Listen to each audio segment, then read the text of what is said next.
it's Abigail of Ground and Grow Yoga, and today I wanted to take the time to talk about how to stay grounded or to stay at peace or to be able to just be yourself during the holidays. The holidays are a lot of fun, but they also bring with them a lot of stress, and it's really easy for us to get swept away in those things. So I'm offering 5 hacks on how to enjoy your holiday season without the stress. So the first thing that I want to recommend is to temper your expectations. So we go into the holidays thinking about all of the fun times and the traditions, and usually remembering the things that we really enjoyed from the last time this holiday was here. However, life is always changing and things are not going to always go as expected. So going in excited but with tempered expectations can avoid you feeling let down or feeling inadequate, feeling like you didn't do enough to make the holiday as wonderful as it could be.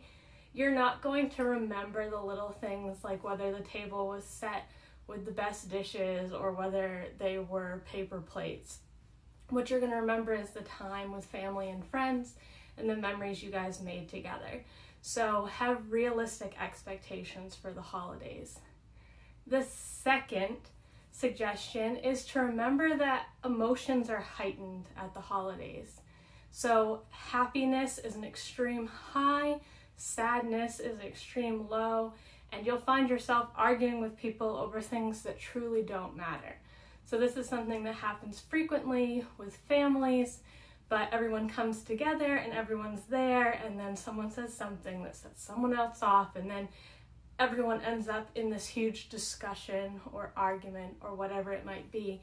And it's important to remember that everyone is sort of overreacting. So the holidays bring up all these emotions. It's a time where we often missed loved ones who have left us, or we think back on our year and the things that have happened to us, and it can be a really emotional time. So I want you to step back before saying anything, before engaging in those conversations. I want you to think about where that person's coming from. Think about why they might be saying those things, what's hurting them, what things you need to be sympathetic about. And they might be wrong, they might be very wrong, but is it something that we need to stop and have an argument about? Or is it something that we can just move past and just let it go? Because that's a huge thing to remember when it comes to keeping the family wanting to come together and having it be a time where everyone feels at peace and not attacked, that you need to look at things from other people's perspectives. The third suggestion is to pay attention to the little things, the little times, that quiet in the morning before other people get up, the time in the evening when you're all telling stories and laughing, whatever it might be. Focus on those times. Focus on the conversation you got to have with your grandmother while you were making a dish for Christmas dinner, or maybe it's being able to play with your niece or nephew, and just that time, just seeing them enjoy the holidays. Looking at those little things is going to help, 1, keep you in the moment, but 2, to tie back to the first one, it's going to temper those expectations. If you're focusing outward instead of inward, and you're really enjoying the things around you, the things that are actually happening, instead of being up in your head about all the things you could be doing or the ways that you want things to work out, looking at those little things is going to help you to just be present and enjoy it more. So that's 3. 4, you want to make sure that you have time for yourself, or you and your significant other, or you and your immediate family. So I know that I travel a lot come the holidays, and so we're moving, and I'm not a great traveler.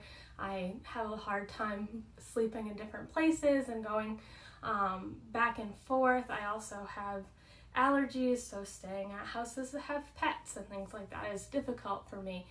But having that time to check in with yourself, to do that self-care, or to check in with the people closest to you is going to be really beneficial.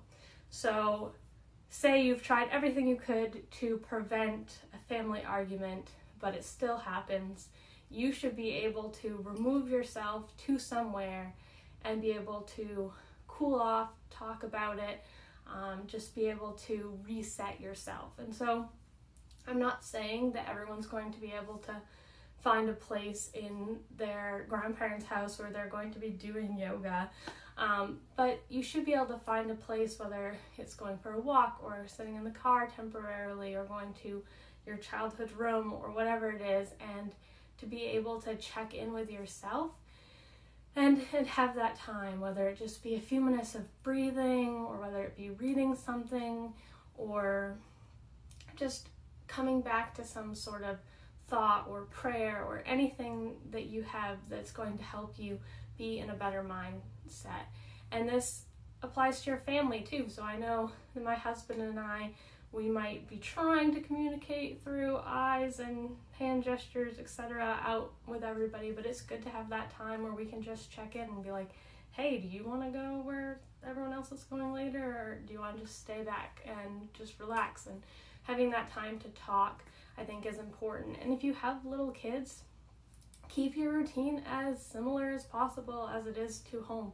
So if you want to bring them away from everyone for half an hour or so before bed and make sure they're clean, make sure that you're reading them a bedtime story, getting them to sleep, whatever it is that you normally do, that's going to make it so that your family is able to better interact with the other people that you're around, because you have that semblance of self-care or routine that you can check back in on.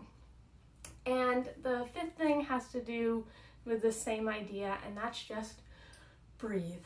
Okay, the holidays are hectic, they're exciting, they're stressful, they're all over the place, but you need to be able to take that time to breathe and check in with yourself. If you don't even know where to start when it comes to breathing, check out this video on how to do a full and complete breath, or this video on how to breathe when you're stressed out, and just check back in and make sure that you are nourishing your body with the energy that it needs. And just remember that the holidays are supposed to be a wonderful time, and that you can have a wonderful time if you just remember these 5 things.